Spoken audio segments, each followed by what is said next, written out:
myself, Max, and Kieren, the wiring guru, I suppose we could call him.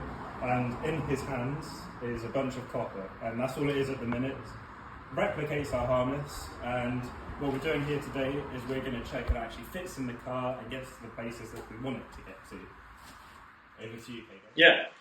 Okay. So, as Max has said, we've essentially got the base outline from the harness that we had on the bench in the last video, and we are just going to finalise where some of the bits sit so that we can get it heat shrink in that lovely non-DR25 stuff we talked about last time. So yeah, we just want to make sure, because it's a bulkhead fitting this time instead of going through and into the car.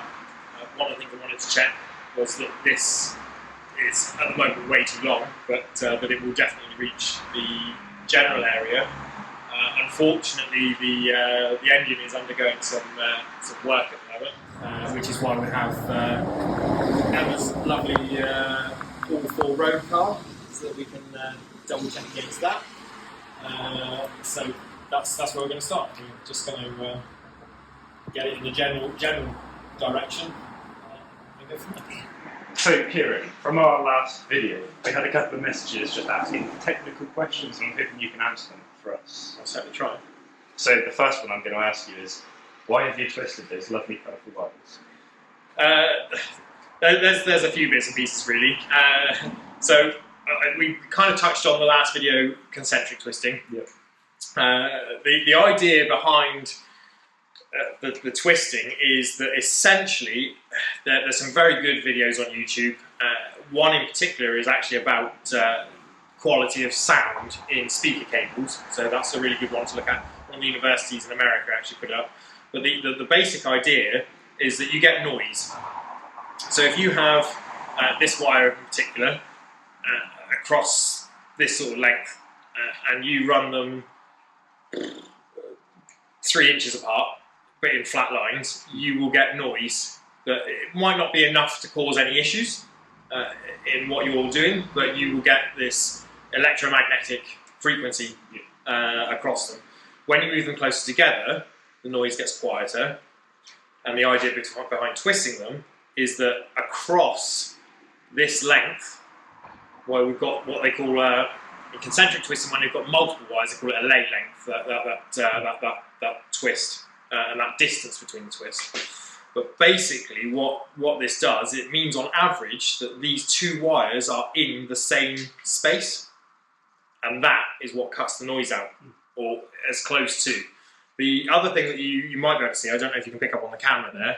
So we've got some shielded cables, and then we've got these unshielded cables.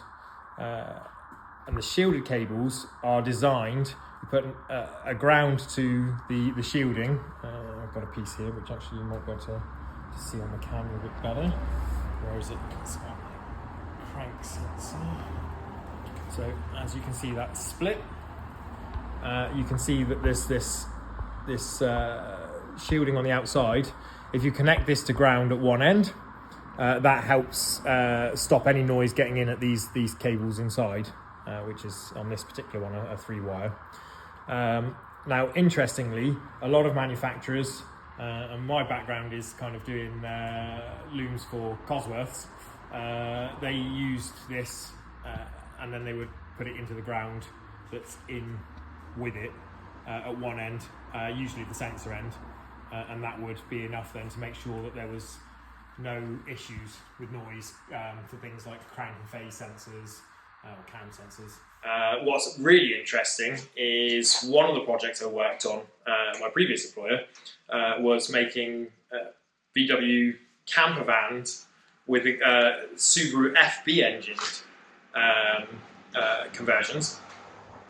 And when we took an original loom apart so that we could kind of see where everything went and what their ideas were, they actually, on their crank trigger, didn't have shielded wires, they just had twisted pairs. So you will also notice in canvas it's very tightly twisted, very fine wires, and again, because they are such fine signals, that noise can kind of cause them a lot of problems, and that kind of it helps negate that basically. Yeah, I do. So if we look closely into the wiring harness, we'll see that it's very beautiful and there's a lot of colours going on. So Kieren, my question for you, how did you pick out the colours that you twist together? Just habit, really.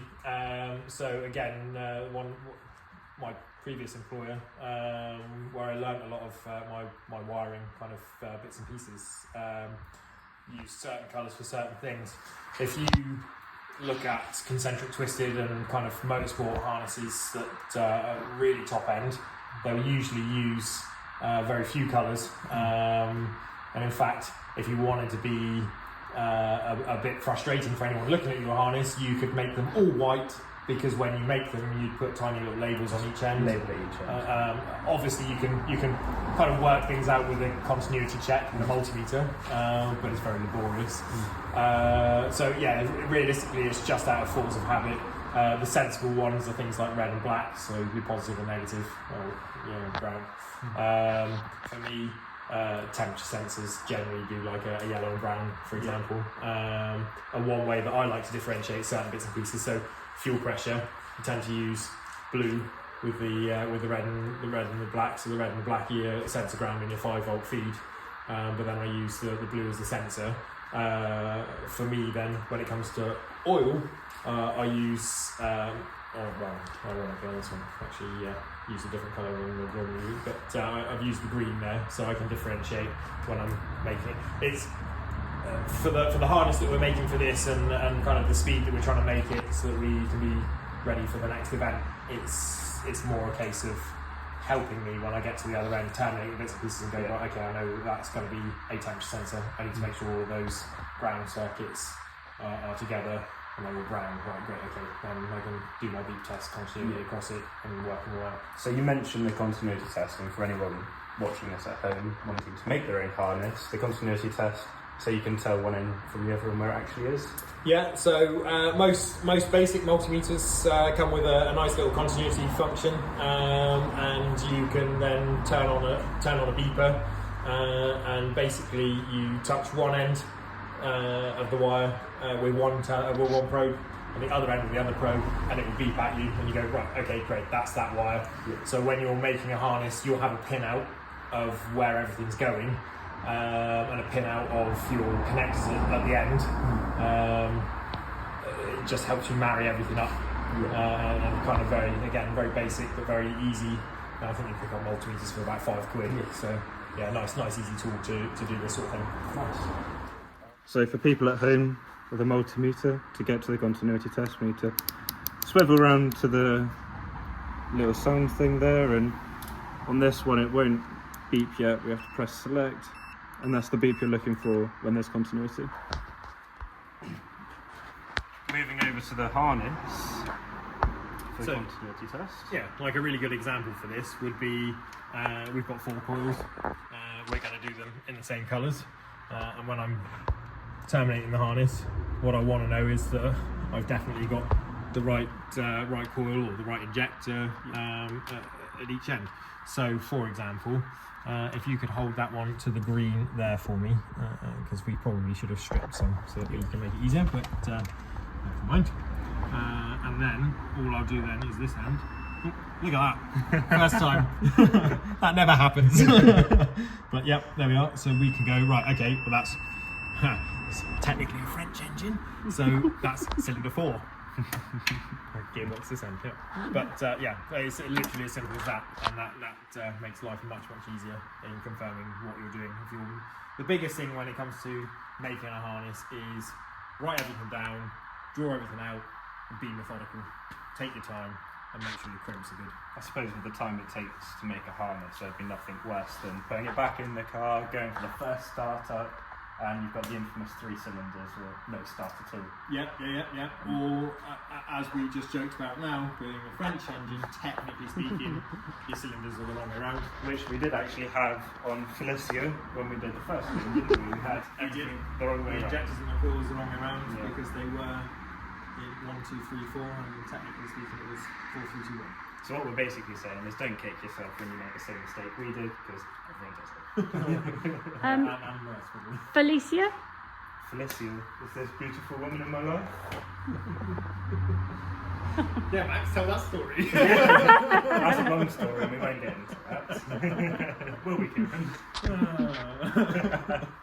I think one of my last questions for Kieren today is going to be, I've noticed one wire is a lot thicker than the rest. Is there a theory behind this, or is it just what we had in stock?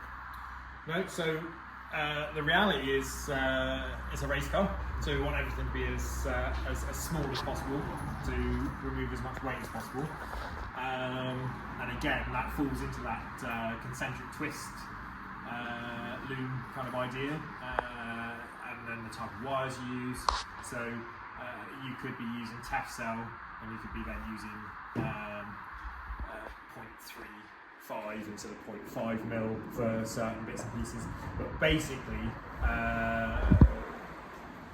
what you're looking for is the amperage that circuit is going to use, and making sure that your wire is capable of that. And there's some very, very good videos out there explaining kind of how to check that sort of thing. 12 Volt Planet actually has a very good voltage drop calculator as well, because the other thing you need to take into account when you've got voltage in your circuit is how much amps it's drawing. Yep.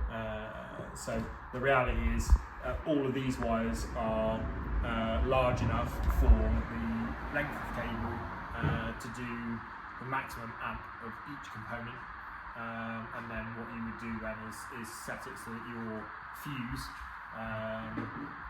basically is below that slightly, so that the fuse will always pop before the wire gets hot and lights up. So am I right in saying that you slightly overspec the cable for its job, just in case you do get that spike in voltage? Basically, yes, because there's a lot of factors. So you can get away with it to a little bit of an extent when it comes to an inrush. Most fuses won't pop instantly. If it's a 30 amp fuse and it's getting an inrush of like 32 amps, they'll pop pretty quick. They won't necessarily pop straight away, and in fact you can buy specialist fuses that actually hold on for a certain amount of time. And PDMs, for example, you can actually set that sort of inrush. What you don't want is a continuous level above what the wire can take, because and it's all relative. So, for example, this 0.5 here is rated in and around 10 amps. I think specifically on the spec sheet for this is actually 11 amps. And you'll see a lot of the times around at 9. But so you know you're kind of safe in and around that level. Now, what you'll find is that if it hit 12 amps, it won't light up straight away. If it was then continuing at 12 amps and the engine bay is a warm area, which also affects resistance in the wire, then it can get hotter and hotter and hotter, and it's a self-fulfilling cycle then. But the reality is, if you then try to put 1,000 amps down it, it'll light up pretty damn quick, even if it was just a split second. So it's always a good idea to check the amperage when you're mapping out a loom, when you're looking at your pinout from your ECU, and you're looking at your sensors and your coils and your injectors and anything like the throttle body, all of these bits and pieces that draw amperage. It's always a good idea to kind of work out what they'll draw at a maximum. And again, a lot of the ECU manufacturers will have videos on how to work that out, because a lot of modern ECUs can actually tell you and log how much amperage that sensor or that motor is running, and then you can work out from there which size cable, according to the length that you're using, is to be spec'd up. That's quite eye-opening for me. I didn't realise how much actually goes into it. Yeah, I mean it's a really interesting one, because you do see people, like I say, when you look at voltage drop calculators for resistance and wires, you do see people that run like the circuit to, for example, a fuel pump, and then run a negative all the way back to the battery ground direct. There's a whole other topic on things like that with ground loops and so on and so forth. but it's interesting because that length of circuit could be nearly as much as 15 meters. And actually, when you look at it, for example, a 2.5mm core cable won't handle more than 11 amps at that, even though technically the wire itself is rated for 29 amps. Yeah. So yeah, it's definitely one to keep an eye on and be mindful of when you're designing a harness. So there's a ridiculous amount of cabling going into this harness, as you can see, with multiple wires for each sensor. So how many wires are in it? Good question. At the moment, not as many as there will be. Is the honest answer. At the moment, there's a quick total up. There's probably about 40. Yeah, there's probably more than 40 in it at the moment, actually. And one of the reasons that I'm here today is so that we can finalise any other bits and pieces, because again, your new lovely G5 Voodoo ECU from our good friends over at Link. Yep. It has so many capabilities above and beyond what we were already using that we need to try and take advantage of those. So I think when I came in, we were chatting about bits and pieces and any other bits we want to add in. We went, anti-lag solenoid valve, so there's some wires that need to go in for that. Do we want any more pressure or temperature sensors anywhere? Because, for example, at the moment, the oil pressure is read by your dashboard, not by the ECU that's currently or previously in the car. So we can run extra wires down there and actually put a nice dual sensor in and do temperature at the same time. People watching the video, if you have any questions for our technical expert Kieren, please send us a message or drop a comment down below. Whilst you're down there, don't forget to like and subscribe.